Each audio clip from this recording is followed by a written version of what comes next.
Chris is in the bathroom. We got a few rules here.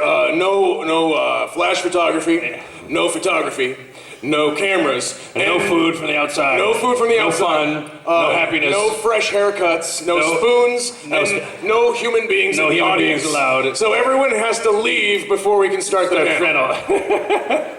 We are late because I only see one person actually getting up. Everyone's still sitting down. We had to go to a like restaurant. You're not taking me seriously. You can't. I'm just gonna keep talking over Sean. In the panel. I can be louder than he can. That's not true. Sean.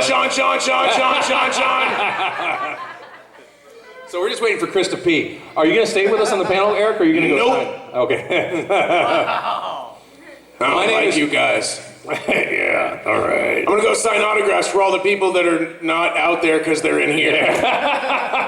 I noticed your hair is starting to move towards the part in the center, like the Trunks. It's haircut. too long. Are you moving towards the Trunks part? I've gotten like 3 bad haircuts in a row. Who's ever done that and realized that you've now passed the point of no return and you now have a new haircut that you're going to have to learn how to deal with? I go through that regularly. BS. I hate myself. Man, I can't believe this turnout. This is amazing. Thank you. All right, real Chris Sabat is back. His bladder's empty. He's satiated with P.F. Chang's, which is delicious. Thank you, guys. I know you were a little worried, but the panel is finally good now. I'm here. Yes, it is finally good. Yeah, sorry about Sean there. Eric. I'm with you. Poor Eric. No friends. No friends at all. Not very likable guy either. Okay. So we're on a panel, and there's a lot of people here today. Thank you. Yeah, we're impressed. It's awesome. Way more than yesterday, even. Thank you. Give yourselves a round of applause for being a great round of applause. So, my name is Sean Schemmel. I'm best known as the voice of Goku and King Kai, Nail, and Dragon Ball, and a bunch of other stuff I've done, which I hate listing. And Chris has done way more shit than me. He's amazing. I am. He's not lying. It's true. I'm the voice of Vegeta and Piccolo and Yamcha and Dragon Ball Z. And thank you. I know it's for Yamcha. You guys are calling out for Yamcha. Yamcha rules. Best character in the show. By far the strongest. I bet you Yamcha's that way because that's probably Akira Toriyama's most hated dish to eat. Isn't Yamcha food? Yeah, he hates that little bit of rice. Rice or whatever. No, he's a Yamcha. What is that? Is. Yamcha's just a banana, I think. Is it? I don't know. I'm just making that up. My favorite action figure that I have is the dead Yamcha action figure. Have you guys seen it? It's a real legitimate thing. There's actually a dead Yamcha action figure, and he's curled up, and if you put him in the middle of like a pie, like an apple pie, looks just like the crater he died in with the Cybermen. I'm not And it's kidding. delicious. Yes, and he's a great pie topper. If you ever need something for like a Thanksgiving or something like that, put Yamcha on the top of your apple pie. That'd be hilarious, man. Just serving that. I just want nothing but that figure everywhere. I think it's great. I also work on some other shows. Sean's worked on a couple of other things there too. He's Just a couple. being modest. But I'm also Zorro and One Piece. Thank you. I do Alex Louis Armstrong and Full Metal Alchemist. Kuwabara and Yu Yu Hakusho. Whoa, I really struck a chord with somebody. And I do other things too, which you can all find. I do All Might in my new favorite show, My Hero Academia. Yep. And the rest of it you can find on IMDb. If you all want to just take a few minutes now of silence, we can all look over all my credits. If you have any questions, just let me know. Yes, Chris. No. Yeah. I have no questions. I guess we can take questions. Yes, let's... For that, you guys start lining up over here, and then you can ask your questions. So. Do you know, I was just doing a panel recently, were you on that panel actually, where I was making my moderator, the guy who was holding the microphone for people, I'd make him start here, and I was like, oh, there's a question right here, and he'd run up there. I go, yeah, that person You make right him up run? there. No, I was And not I at that could go panel. all the They're way doing a back. line now. That's funny. And then I go, oh, that person over there. And then I go, oh, that person there has a question. I like it better when there's not a line. By the way, if you say I've got a question and then each one of you goes, yeah, this is actually 3 questions. No, we're not. They do it every time. It's like, yeah, I've just got 3 or 4 questions, and then it's like we get through 3 guys, and then everybody else is waiting. No, I'm teasing. Hey, and let's do something else too. Everybody who's in line, like behind the person who's asking a question, why don't you all like sit down or crouch down if you can, so that people can see behind. Oh yeah, that's the other problem with the line. People who are near and adjacent to the line on the other side can't see what the panel. So do you guys mind like sitting down on the floor there? Yeah, would that be comfortable for you? If you can. If it's not comfortable, thank you. No, that's awesome. Now we can see everybody. I think the people that are clapping now are the people who are right behind you, going like, "Great, now I can see again." All right, do y'all compete with each other as much as Goku and Vegeta do on the cartoon? I find Chris to be oddly. I don't compete directly with Chris, but he will. He got into a habit recently of texting me in the voice of Vegeta, and when we get to our hotel rooms, or if he's got a better suite, or if he's got a higher floor, he's like, I bested you again, Kakarot. Yeah. I'm on the 11th floor. You're only on the 9th floor. And I go, Chris, are you okay? Yes, I've just bested you, or something. He'll repeat that. Yes. So he'll do that a lot. And if I'll go, like, what floor are you on? I'll go 14. I'll go, darn it, I'm on 9. Yeah. One day I will surpass you, Kakarot. And I just never, I'm so oblivious, I don't even think to play along. One time I think I tried it, and then I don't think he laughed or something, I don't know. I was trying it. But yeah, there's not, luckily Chris and I have very similar interests, but disparate interests, like if he likes a watch, I don't feel like we have different styles and different, but Chris is also a guy I would definitely ask for advice on purchase decisions, because he's very smart about But what's funny is that Sean and I have very different, we may like different things. I just require a lot less information in order to like something than Sean does. I go, that's a cool looking watch. Is that a good brand? Yeah. All right, I want that watch. Sean's got to know about the precise who movement, made it, how long it took to make, what metals it does, are in it, what machines. I like to know about how everything is made. You definitely want to go to dinner with this guy, because it's like, okay, can you tell me, does it have milk in it? Yeah. I have to avoid dairy. How much milk? Is it more than a quarter of a cup? Where does the cow come from? Because I get sick, and then I have to tell him about my digestion disorder, and then it gets disgusting, and then it's not a good thing to go to dinner with me. Yeah, when we were at lunch today, in fact, Eric Vale looked over at Sean and goes, hey, that guy sitting over at the bar hasn't heard about your digestion dairy issue yet. So I walked over to the guy and I said, by the way, sir. No, I didn't.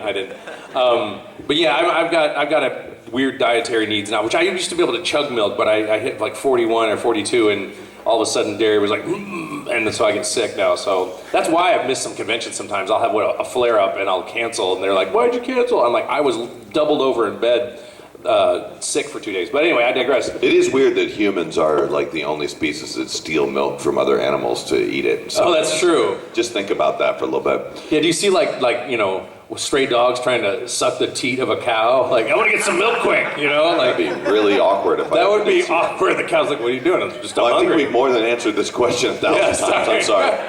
Don't worry, I'm like this. Thank you. All right, see ya. Sorry. I even forgot what the question was. Oh, do we compete with each other? Yes. No, we don't compete. Not really. Hey, Chris, in Vegeta's voice, can you tell me if you're ever going to defeat a main villain? Defeat who? Am I ever going to be a what? You're going to be able to defeat a main villain. A main villain? Oh, wow, that's tough. I'm Vegeta, and one day if Akira Toriyama isn't a jerk, I might actually get a win. One day. Eventually, but probably not. It stinks, man. It's Charlie Brown, man. He just loves messing with Vegeta. Vegeta just can't get the win. It sucks. He needs it. He deserves it. Yeah. I like your shirt, by the way. There's Vegeta on it. I don't know if you noticed that. I did not notice that. Well, my question is for Chris Sabat. Good. Thank you. That's me. When Majin Vegeta did his final tournament, what emotions did you feel making that speech?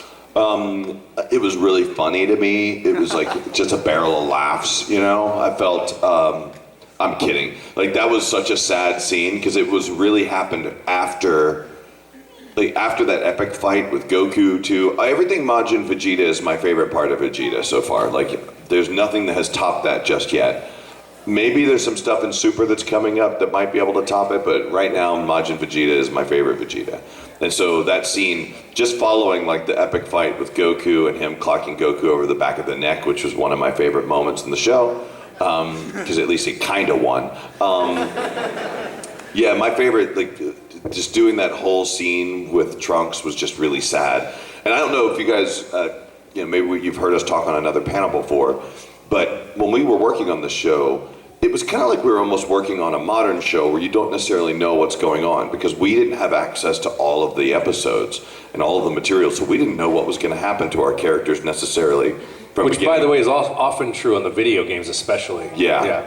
We don't, especially these recent video games where we have no clue what's going on. So everything that happens to these characters, we kind of experience the same way you guys did. Like, oh my gosh, this is really happening, and I have to be this character. Like, I have to do this now. So when he did this whole Final Atonement thing with Trunks, it was really sad. And there was an outtake, a long one, which I really wish I could find somewhere, but it's like, goodbye, Trunks. I actually found that I settled down, got comfortable, bought a George Foreman grill, enjoyed cherry limeades from Sonic, like Netflixed and chilled, I forgot what it was at the time. There was no Netflix when we did that outtake, but that was the idea where he just starts listing all the things he liked about. I did Uber Eats and didn't even have to leave my couch. So, yeah, that was such a great scene. Thanks for asking. Thank you. Give her a round of applause for her great shirt. Did she break your arm, by the way? No comment. There's a question for the both of you. I'm not sure if y'all are doing Super right now. We're doing Super. Yes, we are. Did y'all know beforehand? Was it a big surprise that y'all were gonna do? No, we had 1 year of advance notice that Super was going to happen. Well, at least... before we got announced in Japan. Yeah. We didn't know much about when it was going to be announced in Japan. Like, we didn't know until Super came out. When it got announced in Japan, it was a total shock to me. Yeah, so in fact, you have a funny story. I got a text. I can't remember if it was... You were like laid up, right? I was laying in bed, I was asleep or whatever. I got a text from... No, Bree told me about it. And she was like, hey, there's going to be another thing of Dragon Ball Super. And then I got a text from a comic book guy named Derek Robertson. He's like, hey, is this Dragon Ball... What's this link? And I go... No, he texted me and I go... And she's like, yeah, it's real. I checked it. And I go, oh, shit. And then I went back to sleep because I was like, 18 more years of screaming. I'm always happy to play the character. It's one of those labors of love in a lot of ways because you're like, gotta make the donuts. They're awesome donuts, and I love the donuts, but goddamn, this is wearing me out. It hurts to make the donuts. It hurts to make the donuts, so, because it's a very difficult job to have. If the donuts were made using the flesh from the back of your throat, yes. Yes, the donuts are made using flesh in the back of my throat. So, yeah, we were pretty shocked. And I think the main thing we were excited about, we'd just done Battle of Gods and Resurrection F, and that was thrilling because there was new material. We'd been, recording the same story over and over from Z and Kai and video games. And then we got Super, and we were first disappointed because we're like, oh yeah, the first 26 episodes is just Battle of Gods and Resurrection F, and I'm like, oh great. But then as we've been recording it, I love the fact that they have taken that story and by the way, they're done by 2 different animation studios, just so you know. So they have different crews working on the show, but Akira Toriyama is overseeing, from what I understand, all of it in terms of the story content and characters and whatnot. But we were really excited, and then to do the new show. But then the first 26 were the other, and it was exciting to see Battle of Gods and Resurrection F retold from different angles, and the fights being longer, and different things making sense and coming to light. So first I thought it was going to be a boring affair, but it's ended up being very interesting, particularly when Vegeta goes on vacation. I like that episode where he goes on vacation in the mosh pit. He's in a mosh, and he successfully does not destroy everyone there. He was able to manage his anger. Actually, that's that scene with Vegeta and Super when he's at the kind of the amusement park thing with Trunks and Bulma, and he has to get out of there. That's how I feel when I go to Walt Disney World with my daughter. It's just too much forced fun for me, and I wish I could. Dude, I coined this phrase. When last time I went to Disney World, I coined this phrase because I was walking and they're just shoving happiness down your throat, and I thought, here's their new slogan: Disney, we're waterboarding you with happiness. Because I just felt like it was like, oh, just have the happiness, eat the happy. And I'm like, I do not want to be happy. And I was forced to be happy under duress when I was at Disney World. And it was crazy. They're hardcore about the happiness. And I respect that. Happiness is good. Just when it's waterboarded, it's maybe not so much. Thanks, guys. Thank you. So we got through 2 questions. Yay, we have time for probably about 1 more question. No, we have more. We only have 30 minutes left in this panel. Alright, so compared to Dragon Ball Super, Dragon Ball GT is kind of a mess in a bucket, if you don't mind me saying. But How especially dare with you.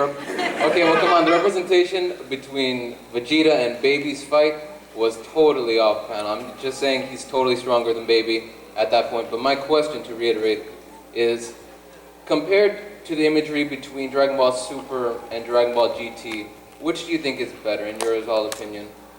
The Super Saiyan God form or Dragon Ball's GT's fourth form of the Super Saiyan? Super Saiyan 4? Are you asking me or Chris? Both of you. I mean, I like the black and the red of the Super Saiyan 4 compared to the blue of the Super, but what is your all's opinion on that? They have a ground issue on one of these speakers. Sorry. Yeah, there it is. It's like 120 hertz. Okay, well, here's the thing with GT. Those character designs, as far as I know, are not necessarily or not Akira Toriyama. So it's almost an apples and oranges comparison because you've got Akira Toriyama's established work compared with something else that we think is, we're pretty sure is not his work. I mean, he would be and Toei would be the company to tell us that, but we're pretty sure that he was not involved in that. I like the Super Saiyan God form. The only issue I have with the God mode is I wish that, it was surprising to me that Sorbet was able to just shoot Goku, but I wonder if Goku has to think about what he's deflecting, so if he's caught unawares. And then the other question is the God powers have not been delineated. So he's stronger, it's just the same, but stronger and faster. Same move, stronger and faster. You know, we haven't, and I'm hoping that will be explored because I'm not watching the Japanese right now. I typically don't before I record, even though Chris has asked me to.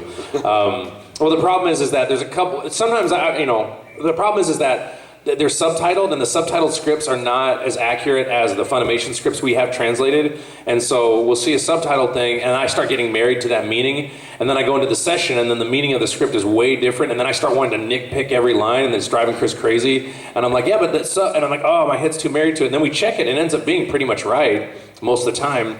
And I'm like, now we're just wasting time. I'm just not going to think about that. And I'm so used to recording Goku without having watched the Japanese that it's how I work typically. Every once in a while, I will want to hear it, just in case I want to look at it for some reason. But what about you, Chris? I have mixed emotions about